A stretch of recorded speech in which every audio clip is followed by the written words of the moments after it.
paz do Senhor a todos. Vamos dar sequência esta noite ao nosso estudo de Hebreus. No estudo passado nós terminamos o capítulo 2, onde nós estudamos sobre do versículo 5 ao 18. E hoje nós vamos entrar no capítulo 3 de Hebreus. De suma importância o que vai ser falado hoje.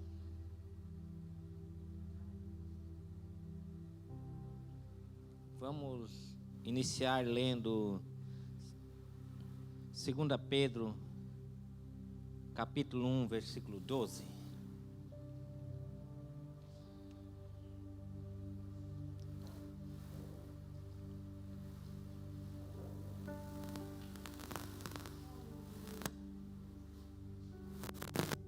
Segunda Pedro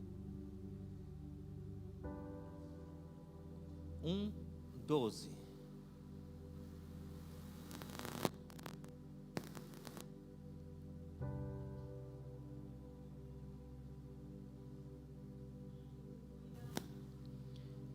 Diz assim: por isso, sempre terei o cuidado de lembrá-los destas coisas, se bem que vocês já as sabem e estão solidamente firmados na verdade que receberam. Considero importante, enquanto eu estiver no tabernáculo desse corpo, despertar a memória de vocês, porque sei que em breve deixarei esse tabernáculo, como nosso Senhor Jesus Cristo já me revelou.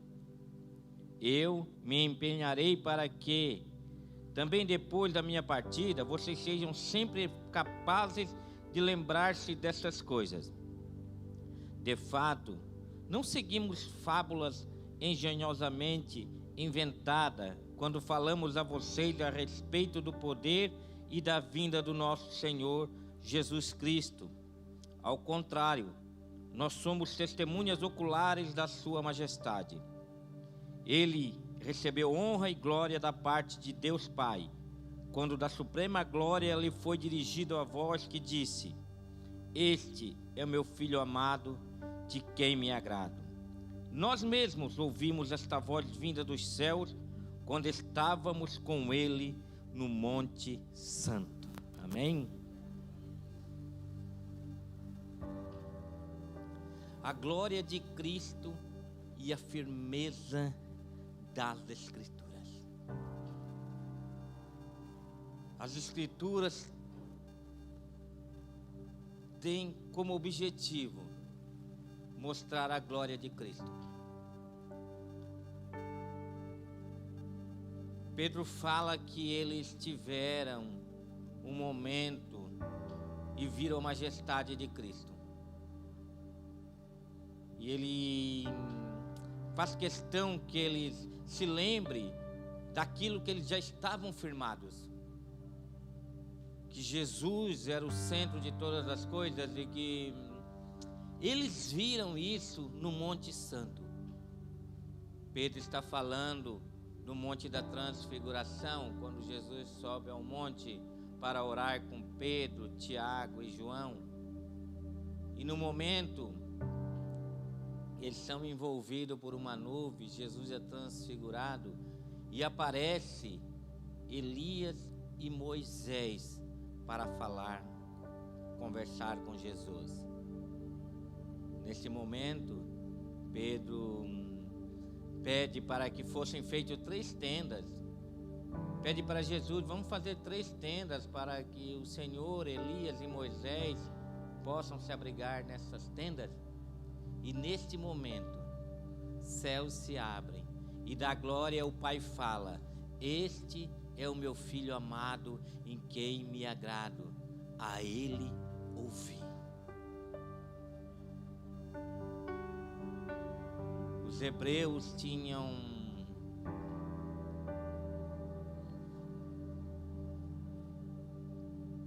Elias Moisés como as maiores figuras do Antigo Testamento, e realmente eram.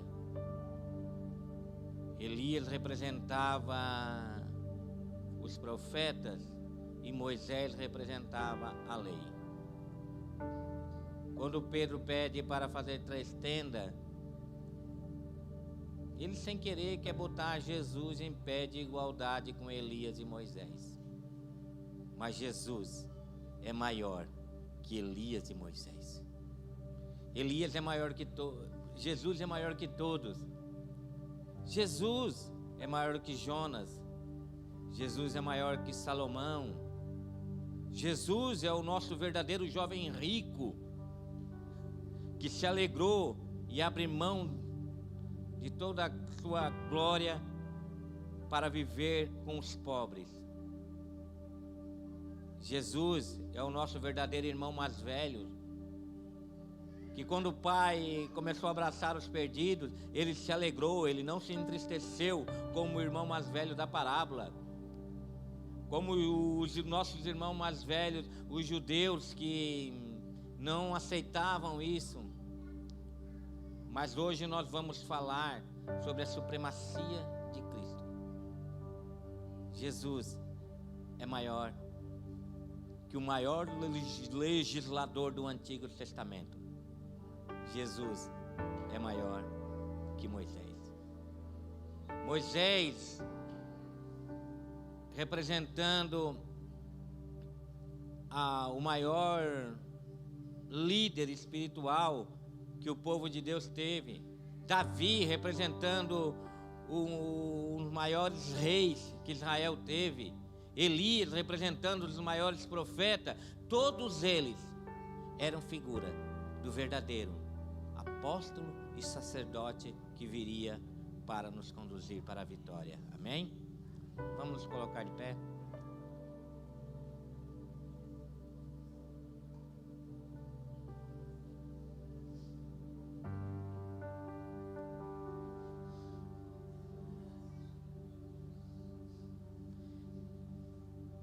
E agradecer a Deus por tão grande justificação. Essa semana eu li algo que a princípio eu me assustei, mas depois eu comecei a ler mais e entendi que fazia sentido. Jesus não só nos justificou, mas Jesus também justificou a Deus. Sabia? Como assim justificou a Deus? Sim, ele justificou a Deus.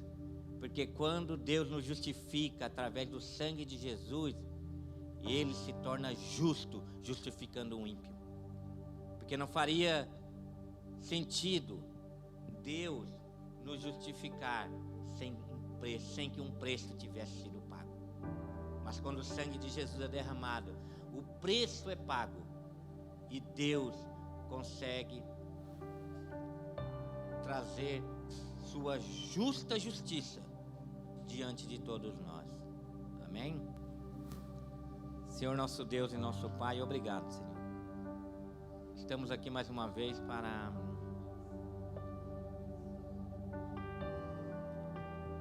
aquilo que tudo que já está solidificado em nossos corações nos venham à memória, Senhor. Sim, tudo aquilo que o Senhor já plantou em nossos corações, essas verdades absolutas das Escrituras, essa verdade absoluta da supremacia de Cristo e da sua palavra sobre as nossas vidas, Senhor, venham à nossa memória novamente, e que nós possamos, Senhor, passar para a próxima geração essas verdades, porque essas verdades chegaram até nós por gerações que vieram antes de nós. Pessoas zelosas pelas palavras, pessoas que não se deixaram levar por falsos profetas, pessoas que não deixaram se levar por heresias e pelos falsos evangelhos. Então essas pessoas conseguiram, Senhor, trazer isso até nós e fazer isso amadurecer em nossos corações. Então que nós venhamos manter vivas, Senhor, essas verdades em nossos corações. E hoje é mais um momento, Senhor, que nós possamos sair daqui mais solidificado do que nunca nesta verdade, que Cristo é maior que tudo. Cristo, nosso Senhor e Salvador. Amém. Vamos estar louvando a Deus e em seguida nosso irmão Wagner estará trazendo a palavra desta noite. Paz do Senhor, irmãos. Amém. Glória a Deus. Se você quiser continuar de pé para louvarmos ao nosso Deus, Ele está nesse lugar. E eu peço que você feche seus olhos e deixe essa canção falar com você essa noite. Amém?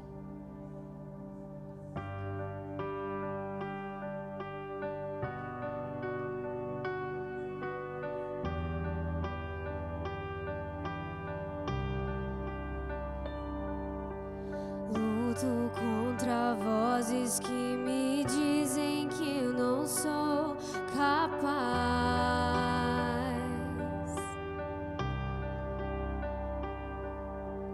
contra enganos que me dizem que eu não vou chegar lá.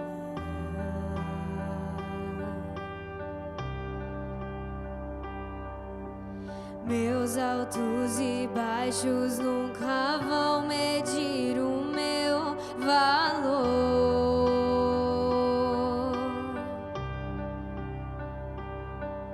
A tua voz me lembra e me diz quem realmente sou.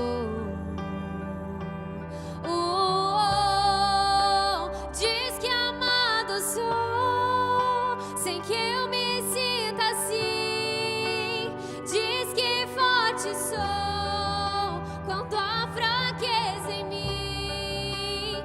Que seguro estou, se frágil me sentir. Que não estou só, pois eu pertenço a ti. Eu creio sim.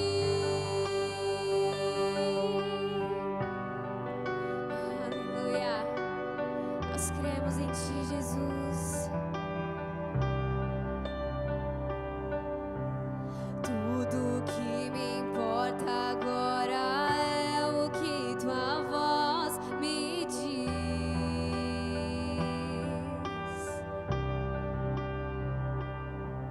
A minha identidade e valor só encontro em ti.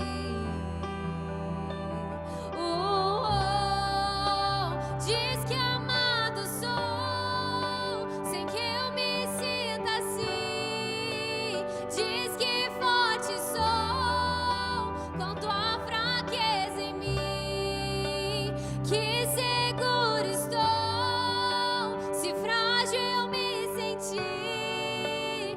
Que não estou só, pois eu pertenço a ti. Eu creio sim.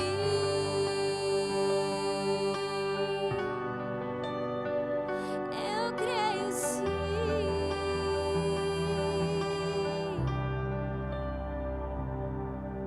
E tudo que eu tenho rendo aos teus pés e a mais ninguém.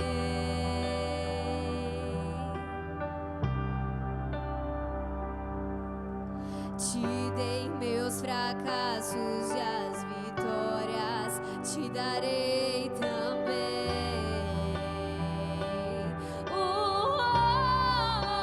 Diz que amado sou, sem que eu me sinta assim. Diz que forte sou, quanto à fraqueza em mim. Que seguro estou, se frágil me sentir. E que não estou só,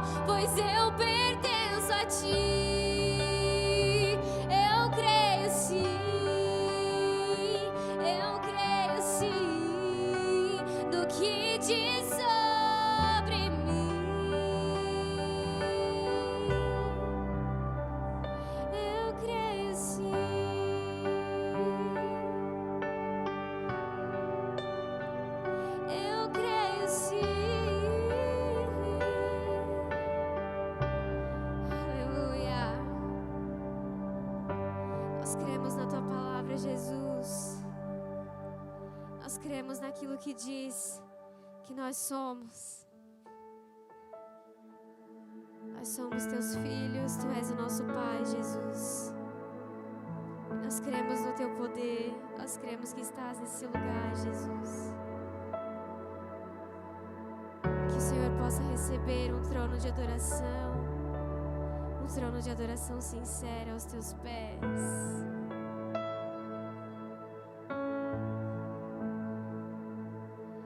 Lutamos com armas de fé e nada irá resistir enquanto adoramos.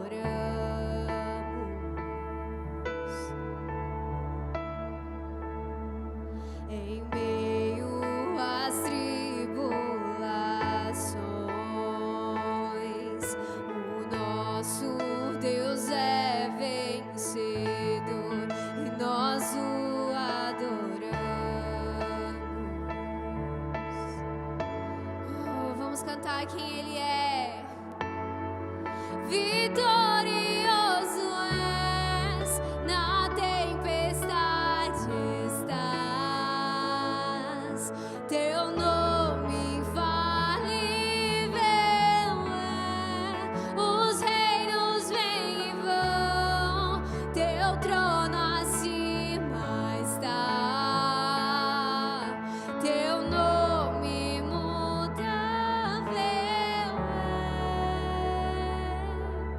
O inferno não prevaleceu e nada irá me impedir. Eu te adorarei.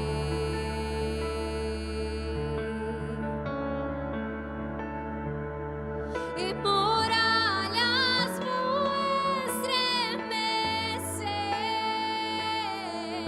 cadeias irão se romper enquanto adoramos. Você pode erguer as suas mãos e cantar a Ele.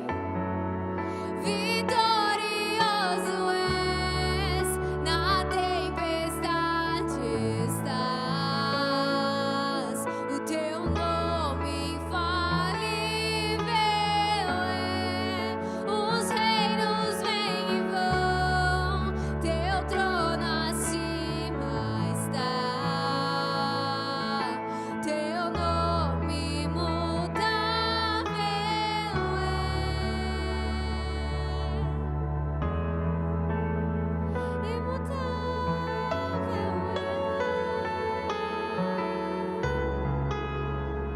O nosso Deus, como um trovão,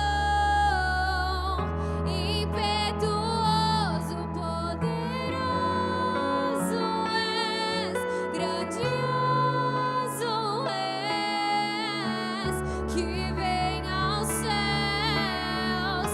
Nós proclamamos: poderoso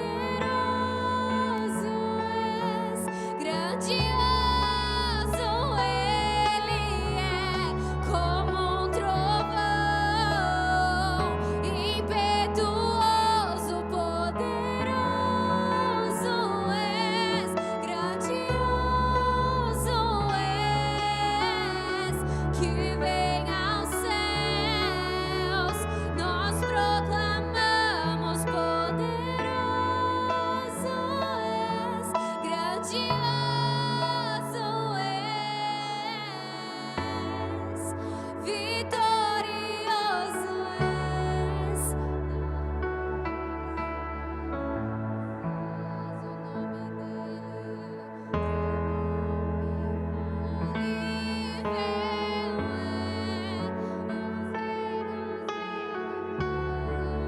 Teu trono acima está, e o teu nome imutável é. Aleluia. Você pode aplaudir a esse Deus. Tu és santo, Jesus. Amém.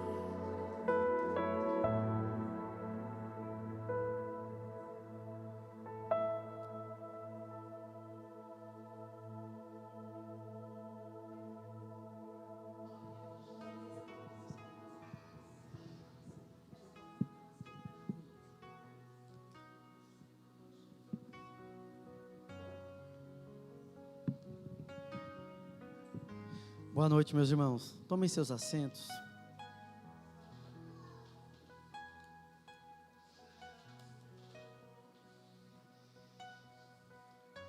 Como o nosso pastor já anunciou, abram sua Bíblia em Hebreus capítulo 3.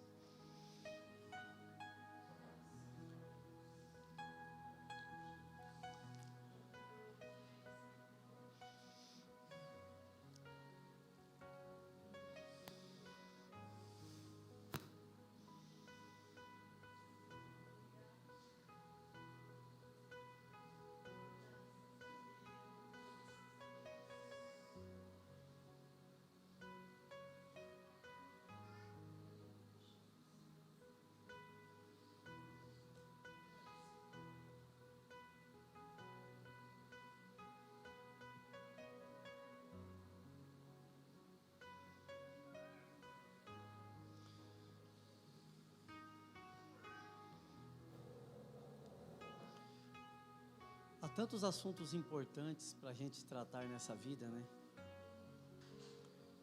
E em diversas áreas da nossa vida existem assuntos que são de extrema importância. Existem assuntos importantes, existem assuntos que são de extrema importância. Tem aqueles assuntos que a gente pode deixar para depois e tem aqueles assuntos que a gente precisa tratar agora. É urgente. E esses assuntos que são de extrema importância, esses assuntos que são urgentes, que a gente precisa tratar com muita diligência, são aqueles assuntos que dão rumos para a nossa vida, a vida profissional, a vida financeira. Eu queria saber se você visse alguém, por algum motivo, ensinando o seu filho que 2 mais 2 é 5. O que você faria? Na hora você chamaria num canto, oi? Já repreendia, né? Você ia corrigir isso, né? E o que você faz quando você vê alguém ensinando para o seu filho algo que não é correto a respeito de Cristo? Você deixa para depois? Porque toda semente, meu irmão, ela germina.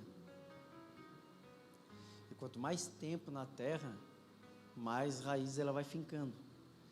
Então, quando a semente não é boa, é bom que a gente arranque logo, para que ela não germine. A semente, quando é boa, a gente cultiva. A palavra de Deus é a mesma coisa.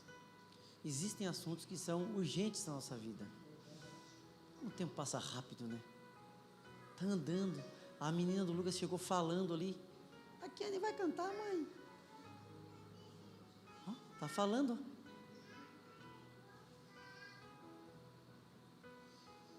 Até ontem nem abriu o olho.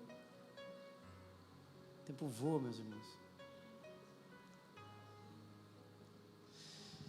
Irmãos, e tem assuntos que são extremamente importantes. Por exemplo, quem é Cristo para você? Quem é Jesus? O texto de hoje, de Hebreus capítulo 1, capítulo 3, versículo 1, 6, e todos os capítulos que a gente estudou até agora, todo o capítulo 1, todo o capítulo 2, vem falando sobre a importância de Cristo. Quem Cristo realmente é, meu irmão? Quem Cristo é para você? É um profeta? É simplesmente uma pessoa que trouxe bons conselhos? Uma vez alguém falou para mim, nós estávamos falando sobre Cristo estar vivo no céu ou não, as evidências, e ele falou assim para mim, também não tem muita importância se Cristo está vivo, se ressuscitou ou não, se existem provas históricas ou não de que Cristo ressuscitou, é irrelevante. O importante é o legado dele, é o que ele ensinou. E a gente pega todo esse ensinamento e aplicar na nossa vida e transformar a nossa vida e o mundo de uma forma melhor. Assim, opa, não é assim. Cristo não veio só para deixar um legado. Cristo veio para nos salvar. E Cristo estar vivo ou não é de extrema importância para a nossa fé. Porque se Cristo não estiver vivo, o que nós estamos fazendo aqui? é vã a nossa esperança. Né? Se Ele não ressuscitou, qual a esperança que nós temos de ressuscitar também? A fé é vazia. A importância de nós tratarmos o verdadeiro significado da pessoa de Cristo para nós. Quem Cristo é para nós? Quem Cristo é para você? Quem Cristo é para você, Isaac? Quem Cristo é para você, Lucas? Vera, Sr. Vagnaldo, Luciano, quem Cristo é? O que é o cristianismo para você? A igreja é um clube? É um grupo de pessoas que eu me reúno para que a gente possa discutir algo, um assunto que eu gosto? Eu gosto de Bíblia, então me reúno lá com os crentes, que lá a gente fala de Bíblia.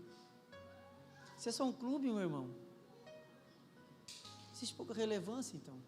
Existe clube de moto, existe, né, quer falar de academia, vai lá, faz um grupo no WhatsApp com a Kiane. Quer falar de futebol, faz um grupo no WhatsApp lá com o Isaac. Quer falar mal do Vasco, faz um grupo com o Lucas. E assim a gente vai. Mas Cristo, Ele é uma pessoa. E Ele veio para nos salvar.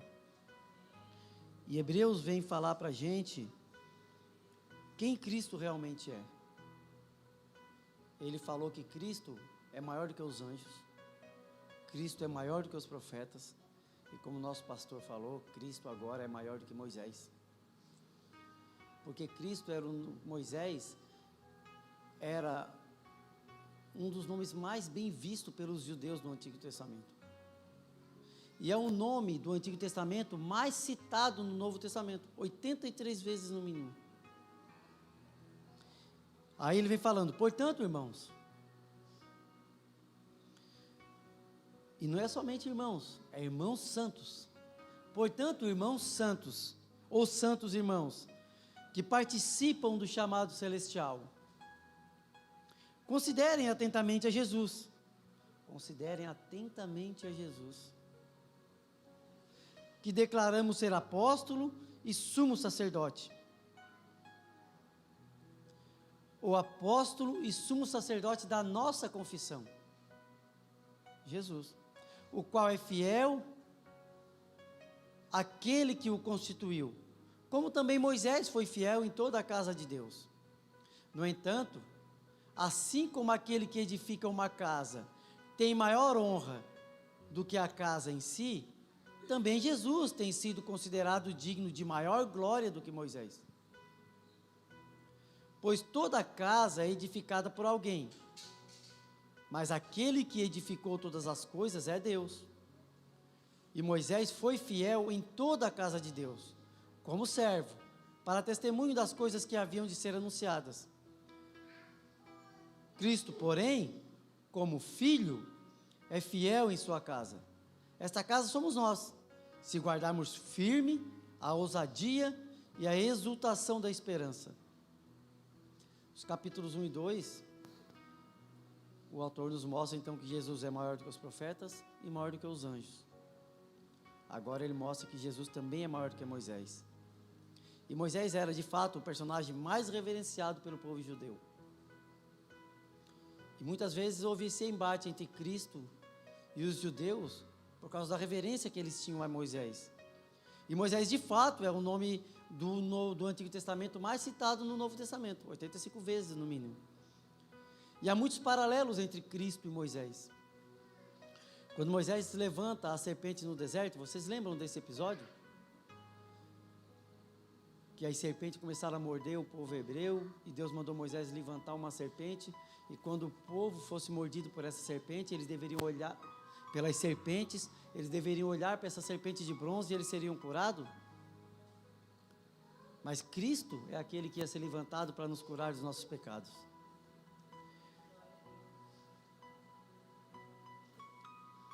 Por exemplo, Moisés, ele deu o maná no deserto. Mas Cristo é o verdadeiro pão que desceu do céu. Moisés bateu na rocha e tirou a água da rocha. Mas Cristo é a verdadeira água viva. Então, o propósito do autor é mostrar que, apesar de Moisés ter falado com Deus face a face, porém, Jesus ainda é maior do que o patriarca. Moisés serviu com fidelidade na casa de Deus. Mas Jesus constituiu essa casa. Moisés, ele era um servo na casa, mas Jesus é o filho na casa, o dono da casa. Portanto, sair do cristianismo e voltar para o judaísmo, que é o objetivo dessa carta, porque muitos cristãos estavam, por causa da perseguição, estavam cogitando, ou de malas prontas para voltar para o judaísmo, é seguir o caminho inverso.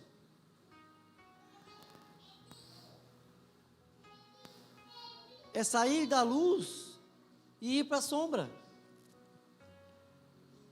É sair da realidade e voltar para a sombra. Porque a sombra, ela aponta para algo real. A sombra não é real.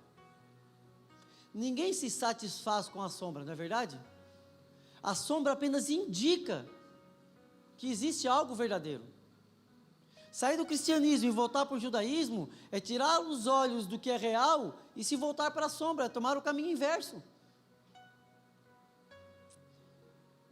É sair da consumação e voltar para a promessa. O Antigo Testamento era a promessa. Jesus é a consumação da promessa. Sair do cristianismo e voltar para o judaísmo é abandonar a consumação da promessa e se contentar apenas com a promessa. Quem que se contenta com a promessa, meu irmão?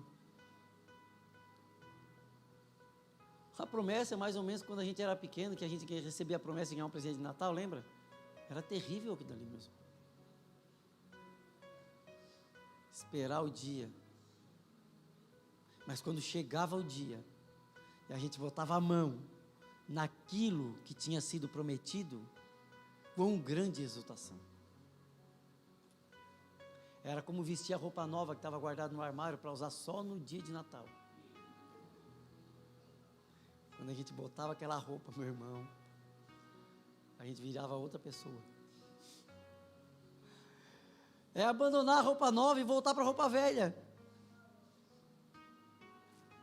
E ficar somente com a promessa. Então, sair do cristianismo, sair do evangelho que lhe foi pregado e voltar para as velhas práticas, é abandonar a realidade e voltar para as sombras. Quantos de vocês, por causa das dificuldades que têm enfrentado, já cogitaram dar um passo atrás? Abandonar tudo. Porque era mais fácil daquele jeito. Lá eu não ando na contramão. Lá eu ando junto com todo mundo. Lá eu me perco na multidão. Lá eu não sou prego que leva martelada. Eu sou só mais um na caixa. Quantos de nós já cogitaram isso? E quantos de nós ainda vamos cogitar isso um dia? Muitos problemas estão por vir. Muitas perseguições estão por vir. Mas o autor da carta aos Hebreus escreve uma carta para mostrar para os cristãos da época e para nós hoje que voltar atrás é retroceder da promessa, da consumação para a promessa. Não devemos. E é para evitar esse retrocesso que o autor escreve essa carta. Por isso, olhando atentamente para esse texto, podemos ver uma coisa muito clara: o nosso privilégio em Cristo. O privilégio de ter Cristo. O privilégio de estar em Cristo. Amém? E a gente pode tirar algumas lições desse texto. Em primeiro lugar, somos participantes de uma vocação celestial. Versículo 1. Portanto, irmãos santos, que participam do chamado celestial. O nosso chamado não é um chamado terreno. O nosso chamado não veio a partir da terra. O seu chamado não veio a partir do pastor. O seu chamado não veio a partir do irmão. O seu chamado não veio a partir daquele que te convidou para vir da igreja. O teu chamado, ele veio do céu. O chamado é a partir do céu para o céu. A voz que soou no seu coração, a voz que te tirou das trevas, a voz que rompeu a barreira que te separava da verdade, ela veio do céu, a partir do céu. E não é um chamado somente para uma jornada terrena, é um chamado para uma jornada até o céu. É uma voz que vem do céu e te chama pro céu. O seu chamado não é daqui e o seu fim não é aqui. Você não foi chamado somente para caminhar aqui. Você foi chamado para caminhar aqui em direção ao céu. É um chamado celestial. Você não está aqui porque você decidiu estar aqui. Você está aqui porque existe uma voz que rompeu a escuridão do seu coração. Uma voz que rompeu a dureza do seu coração. Uma voz que implodiu de dentro para fora o seu coração de pedra. Que arrancou ele do seu peito e colocou um coração de carne. Uma voz que te fez entender. E essa voz não é voz de homem. Essa voz é a voz, como o pastor falou, que rompeu do céu e disse: esse é o meu filho amado, em quem tenho prazer. Essa voz, mais uma vez, rompeu do céu e veio em direção ao seu coração. Abriu os seus olhos. Pregou para você. Fez você entender e aceitar essa verdade. E agora você é chamado não somente para caminhar aqui, mas para caminhar aqui em direção à eternidade. Em direção ao céu. O seu chamado é um chamado celestial. Não é um chamado terreno. Você não está aqui por causa do pastor, meu irmão. Você não está aqui por causa do irmão. Você está aqui porque Deus te chamou para estar aqui. E a sua satisfação não está em estar aqui. A sua satisfação está em estar caminhando para a eternidade, para estar com o céu. Deus não te chamou para estar com homens, Deus te chamou para estar com Ele. Estar com homens faz parte da caminhada. Como disse um pastor uma vez, eu caminho com os homens enquanto ele estiver caminhando com Deus. Quando ele parar de caminhar com Deus, eu deixo ele e continuo com Deus.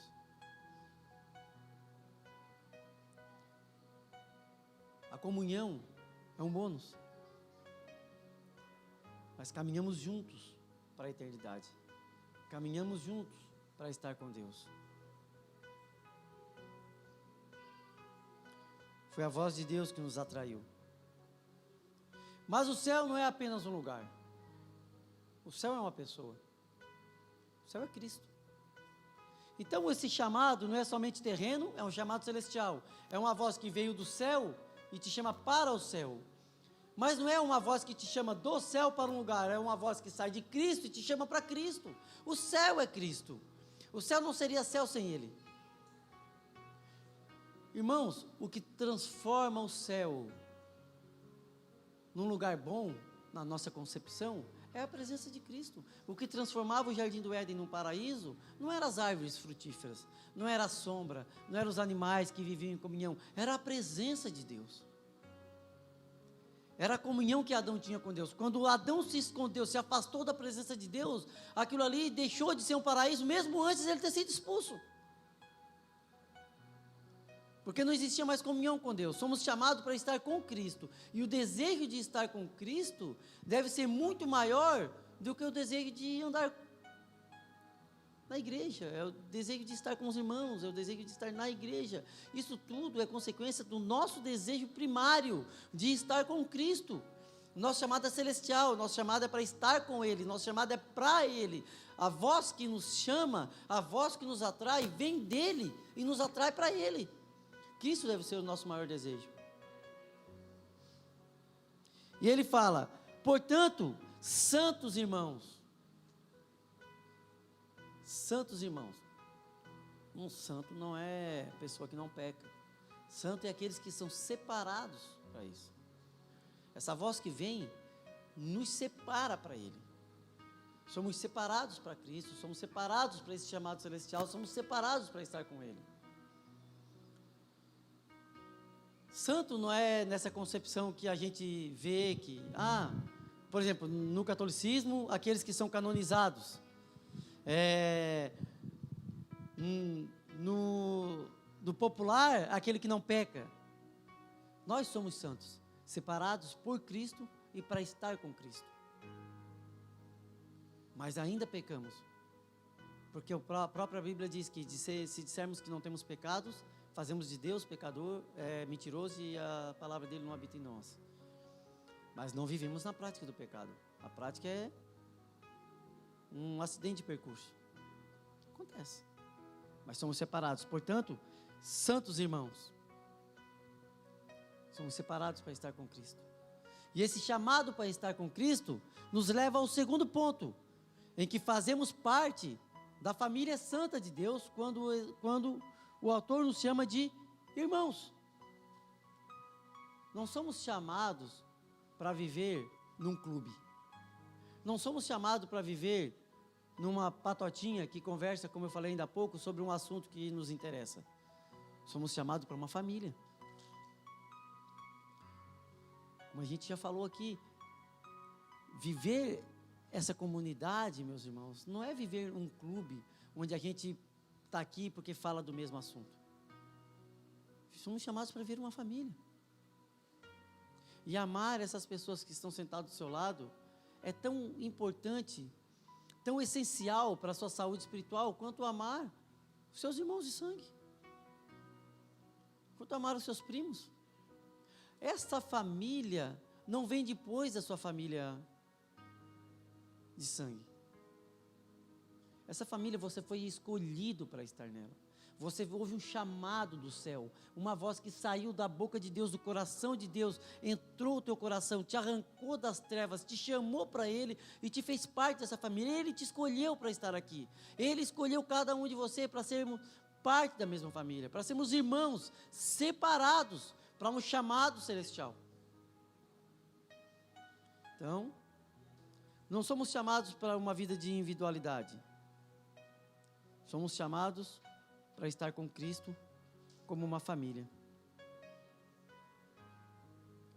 Por isso, em Cristo não existe mais judeus e nem gentios.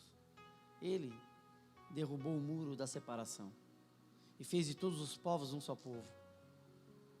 A igreja está em todo lugar.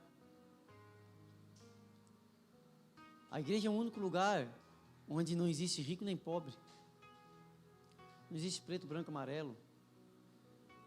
O muro da separação são as distinções que nos separam. Em Cristo não existe mais cor. Em Cristo não existe posição social. Em Cristo não existe situação financeira. Em Cristo somos todos iguais, chamados para um chamado comum, chamados para um chamado, separados para um chamado celestial, para um chamado comum, para estar com Ele. Em Cristo não há barreira de separação, em Cristo não há divisão, em Cristo não há rico nem pobre, somos todos iguais. Amém? E em terceiro lugar, temos Jesus como apóstolo e sumo sacerdote da nossa confissão. Ainda no versículo 1. Portanto, irmãos santos que participam do chamado celestial, considerem atentamente a Jesus, que declaramos ser apóstolo e sumo sacerdote. Jesus é apóstolo porque foi enviado. E sumo sacerdote porque é o único que nos leva até Deus. Apóstolo porque foi enviado da parte de Deus com a mesma autoridade de Deus. Cristo não passou a existir quando nasceu de Maria. Cristo veio da parte de Deus. Cristo encarnou da parte de Deus. Foi Deus que adentrou a nossa realidade. O próprio Deus que fez algo inimaginável, que saiu da eternidade e adentrou o tempo cronológico. De uma forma miraculosa, Ele rompeu as barreiras da eternidade e invadiu o nosso mundo, invadiu a nossa história. Passou por todas as dores que nós passamos, todas as fadigas, para que nós pudéssemos fazer parte dessa família. Ele é o apóstolo enviado de Deus. E não só um enviado, mas um enviado com toda a autoridade, com a mesma autoridade de Deus. Na antiguidade, o apóstolo era alguém que era enviado pelo rei. E quando ele era enviado pelo rei, quem recebia o apóstolo, recebia ele como se estivesse recebendo o próprio Deus. E se ele fizesse alguma desfeita para esse apóstolo, para esse enviado do rei, eu falei Deus, falei rei, para enviado do rei, era a mesma desfeita que estivesse fazendo para o rei. Quando ele enviava um emissário, era como se o próprio rei tivesse indo. Então, quando Deus envia o Filho, é Ele mesmo vindo. É Ele invadindo a história. É Ele fazendo parte da sua própria criação. É Ele experimentando tudo aquilo que Ele criou para nós. É Ele vivendo a nossa morte. É Ele vivendo as nossas dores. Ele é o apóstolo de Deus, que veio não para desfrutar, mas para sofrer no nosso lugar. Veio morrer para que nós possamos desfrutar. Cristo é o apóstolo, o enviado de Deus. E Ele também é o sumo sacerdote, aquele que não só veio de Deus, mas veio para nos levar até Deus. O único que nos liga a Deus, o único que nos leva a Deus, Ele é o nosso sumo sacerdote. E aqui, o autor está dizendo que Cristo não é somente maior que Moisés, Ele é maior também que Arão. Que Arão nos dava os sacerdotes. Só que era um sacerdócio imperfeito, que tinha que fazer sacrifício por si só. E sacrifício repetidamente, mas Cristo é aquele que vem sem pecado. E não oferece mais sangue de animais, mas o seu próprio sangue. Então Cristo não é só maior que Moisés, Ele é maior também que Arão. Cristo não é só maior que os profetas, Ele é o sumo sacerdote, o sacerdote perfeito, o definitivo, aquele que veio de uma vez por toda pagar pelos nossos pecados. Ele não é aquele que veio para arrastar o seu pecado para baixo do tapete. Ele é aquele que veio para jogar no mar do esquecimento. Ele é aquele que veio não só para expiar o pecado temporariamente, mas definitivamente. Cristo é aquele que veio para perdoar, para pagar o escrito de dívida. Não existe mais. Cristo não pegou a sua dívida e guardou na gaveta, Ele pagou a sua dívida. Como o pastor falou, Ele justificou a Deus também. Porque Deus agora não é mais injusto em perdoar um pecador. Porque quem diria que um juiz seria justo se ele simplesmente perdoasse um culpado?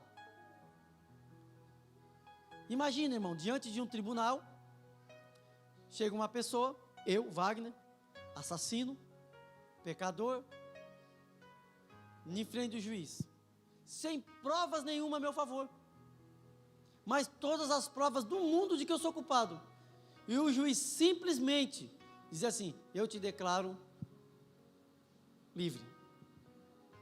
O que você pensa, o que o júri, o que o público pensaria desse juiz? Esse juiz foi justo, meus irmãos? De forma alguma. Ele foi injusto.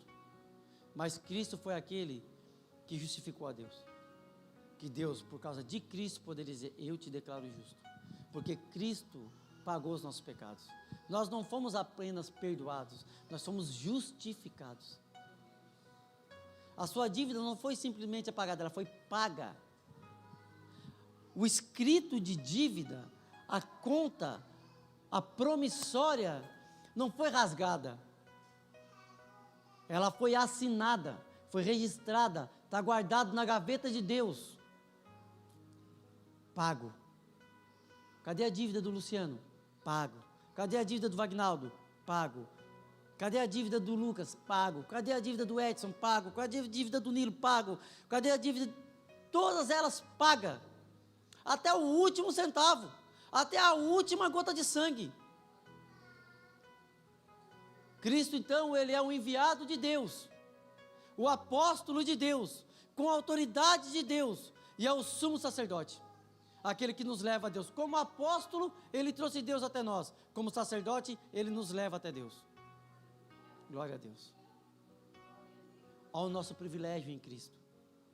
Quanto privilégio nós temos em ter Cristo. Quanto mais privilégio temos em ter Cristo do que ter Moisés. Moisés não poderia fazer o que Cristo fez.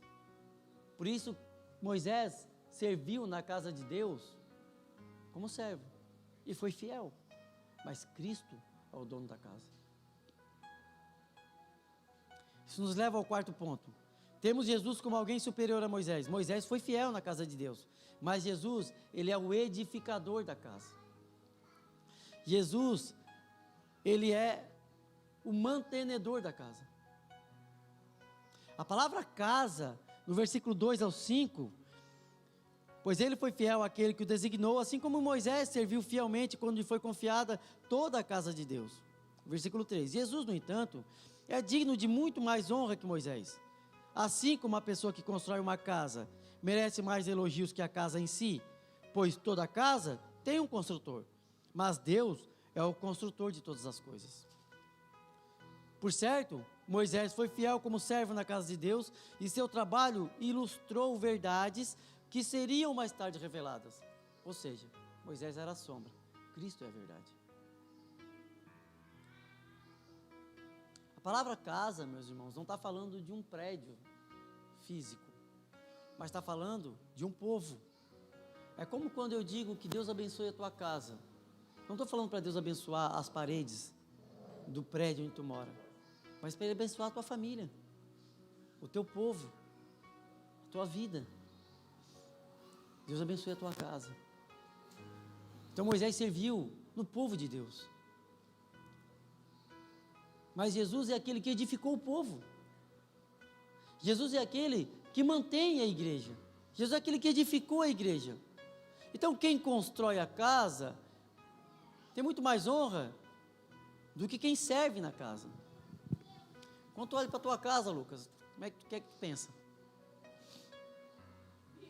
Tu olha para a casa e pensa, como tu é bonita a casa. O que te vem em mente? Teu avô, teu pai, teu tio. Eu quando olho para aquela casa, e é uma casa bonita, todo cuidado, todo carinho que ele construiu para a mulher dele, para a filha dele e para ele, eu vejo, não é uma casa em si. Pouco me importa a cor daquelas paredes. Eu, Wagner, pouco me importa o revestimento que está no chão, que é a coisa mais linda que tem. Levei até um pedaço lá para casa para ver se um dia a gente fazia lá. Um dia. É tudo muito bonito, mas o que me chama a atenção é o edificador da casa. É o construtor da casa. É ele, é ela, que pensaram tudo aquilo. A mente pensante. Por que colocaram aquilo no chão? Para dar conforto. Então, quando eu olho para a casa, pouco valor tem a casa, mas a mente que construiu. O construtor da casa tem muito mais honra do que a própria casa. Então, meus irmãos, quando eu olho para um povo, como nós aqui nessa igreja, cada um com a sua cabeça, cada um com a sua história, cada um com as suas dificuldades, cada um com os seus dilemas, cada um com as suas dores, cada um com as suas alegrias, eu vejo como pode viver em tão grande harmonia. Quanto mais honra tem aquele que edificou essa casa do que essa própria casa. Quanto mais honra tem Deus que nos formou uma família, pessoas diferentes, pessoas ruins. Deus nos formou uma família perfeita, que se tolera, que se ama. Quanto mais honra tem esse que transformou o teu coração, meu irmão. Quanto mais honra tem esse que transformou o coração, que nos fez um só povo, que estraçalhou as diferenças que nos separavam e nos fez um só povo, derrubou o muro da divisão e fez entre judeus e gentios um único povo, inimigos ferrenhos, agora se amam.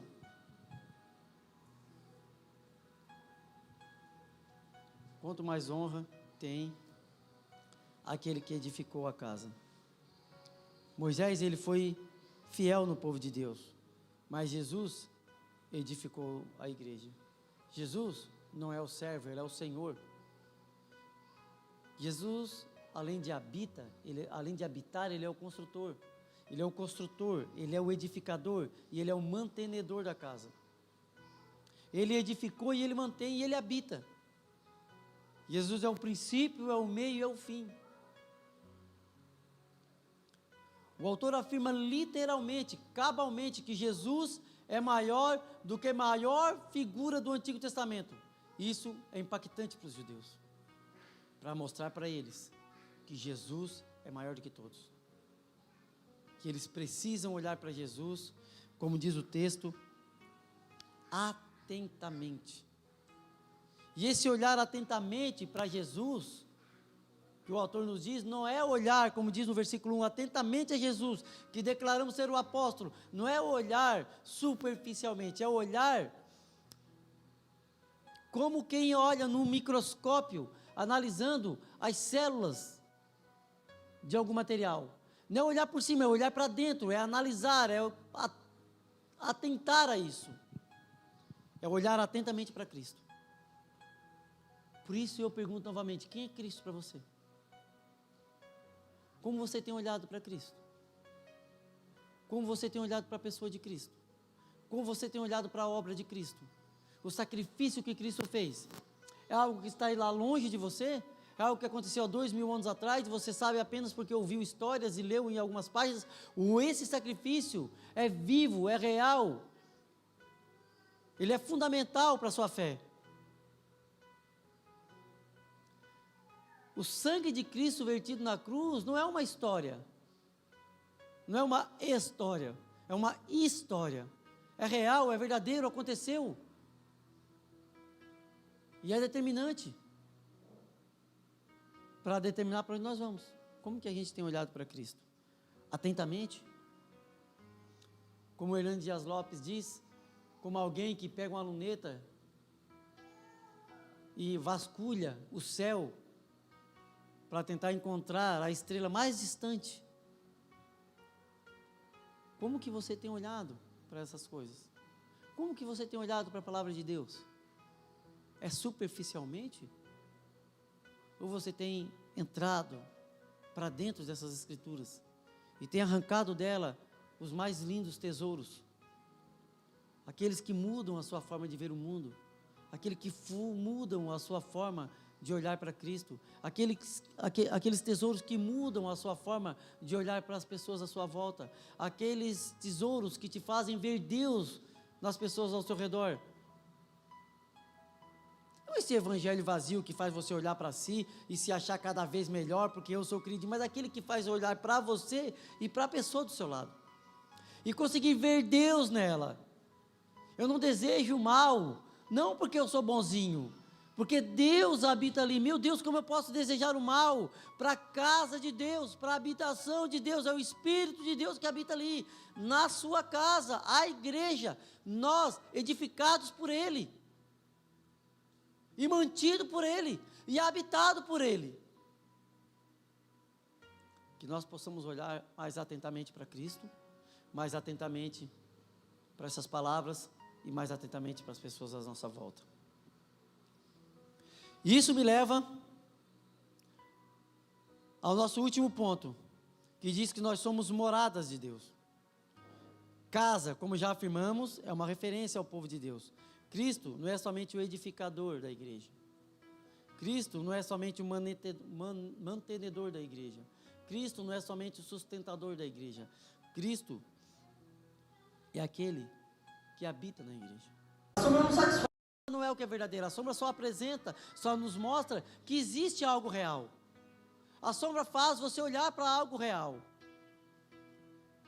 Então, o que Moisés nos deu era a sombra do que seria real. O que Moisés nos entregou era para nos fazermos olhar para o que era real. Cristo é a realidade, Cristo é a verdade, Cristo é o caminho. Agora que nós temos com os nossos olhos fixados na verdade, fixados naquilo que é real, de forma alguma podemos deixar de olhar para aquilo que é real e voltar a olhar para a sombra. Porque a sombra não é verdade. Depois que você experimentou o que é verdade, depois que você experimentou a realidade, aquilo que é a sombra não satisfaz mais. Então ele nos exorta, não volte, mas se mantenha corajoso. E ele diz, e firmes na esperança gloriosa, ou na exultante esperança. Ele nos deixa essa verdade e essa exortação. A vida não faz sentido, meus irmãos, se não existisse essa esperança. Não valeria a pena viver com todos os prazeres que você tem. Os prazeres que você pode encontrar em ter um filho, em ter uma família, em ter bens materiais. Nada disso vale a pena a sua existência, se não existisse a esperança de estar com Cristo. Os sofrimentos se sobrepujam a muito aos gozos dessa vida.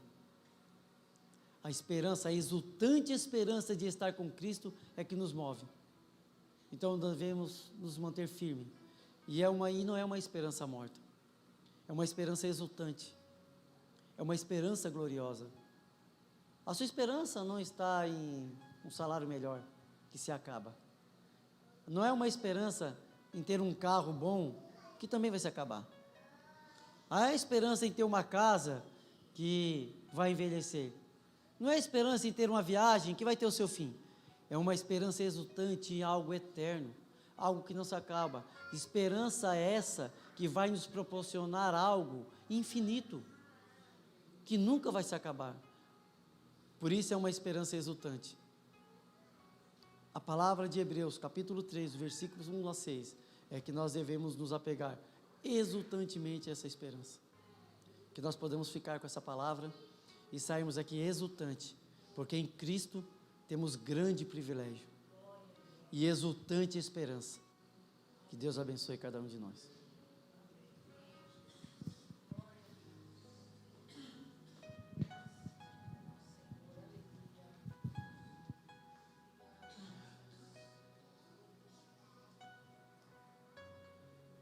Cristo em nós, a esperança da glória.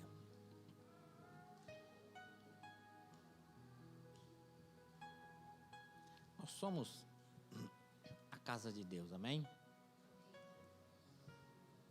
Há tanto tempo já sabemos isso, né? Eu faz tempo que parei de dizer assim, ó, que bom que nós estamos na casa de Deus. Faz tempo que eu parei de falar isso. Foi instintivamente, foi indo esse momento. As pessoas já temem chegar aqui e dizer assim, que bom que você chegou aqui na casa de Deus. Vamos entrar na presença de Deus. Vamos fazer um momento de consagração. Se a sua vida não for consagrada a Deus, irmão, você não consegue viver de momentos de consagração. Lá no seu trabalho, a sua vida lá tem que ser consagrada a Deus. Então nós não viemos na casa de Deus. Isso aqui só se torna a igreja quando nós, como parte do corpo, nos unimos como membro do corpo de Cristo. Eu sei que é difícil tirar alguns hábitos, mas vou dar um conselho para vocês. Quando vir aqui na frente falar alguma coisa, aqui não diga mais assim, ó, que bom que você está na casa de Deus. Não fale mais isso.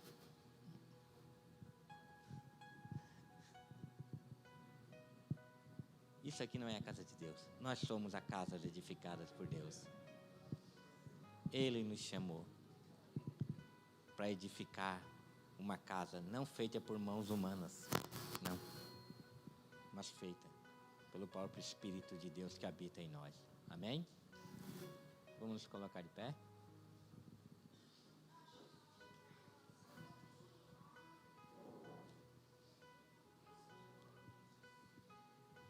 Obrigado, irmão Wagner, por mais esse momento de ensino da palavra de Deus.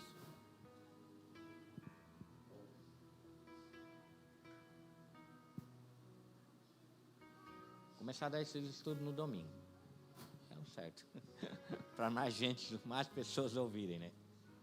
Mais pessoas ouvirem estudos como esse. Nos confronta com tantas coisas que a gente ainda cisma em carregar e que não fazem tanto sentido assim. Quando a gente começa a olhar firmemente para Jesus Cristo, autor e consumador da nossa fé. Amém? Vamos agradecer a Deus? Obrigado, Senhor. Obrigado porque se o Senhor não tivesse vindo até nós, nós teríamos morrido dos nossos delitos e pecados. Mas o Senhor não só veio até nós, mas o Senhor preparou um caminho para nos levar de volta para o céu. Então nós te damos graças. Obrigado, Senhor, pela sua infinita bondade e misericórdia. Obrigado pela sua supremacia sobre nossas vidas. Que possamos sair daqui convictos, mais convictos do que nunca, do que o Senhor é a pessoa mais importante na nossa existência. Que o Senhor plantou em nossos corações o seu reino, que ainda não é em toda a sua plenitude, mas já é consumado nos céus. E nós queremos viver isso. E sabemos que o Senhor começou uma grande obra nas nossas vidas e o Senhor há de aperfeiçoar essa obra. Então nós queremos viver, Senhor, na plenitude do Teu Santo Espírito em nós. Santifica-nos, Senhor, na verdade. A Tua palavra é a verdade, Senhor. Faz-nos, Senhor, mais parecidos contigo. E ajuda-nos, Senhor, a suportarmos uns aos outros, Senhor. Somos tão diferentes, temos tantos pensamentos diferentes, mas que possamos andar em comunhão, olhando para o Senhor. Porque o amor de Deus nos uniu. E nada pode nos separar desse amor. Nem as nossas falhas, nem a nossa arrogância, nem o nosso orgulho, nem a nossa falta de humildade. Isso não pode nos separar do amor de Deus que está em Cristo Jesus. Então, em nome de Jesus, obrigado, Senhor, por mais uma vez o Senhor nos fazer nos lembrar dessas verdades que o Senhor já plantou em nossos corações. E que venhamos viver isso em toda a sua plenitude. Amém. Se Deus é por nós, quem será contra nós? Mas graças a Deus que nos dá a vitória por nosso Senhor e Salvador Jesus Cristo. Vem Jesus. Deus abençoe a todos.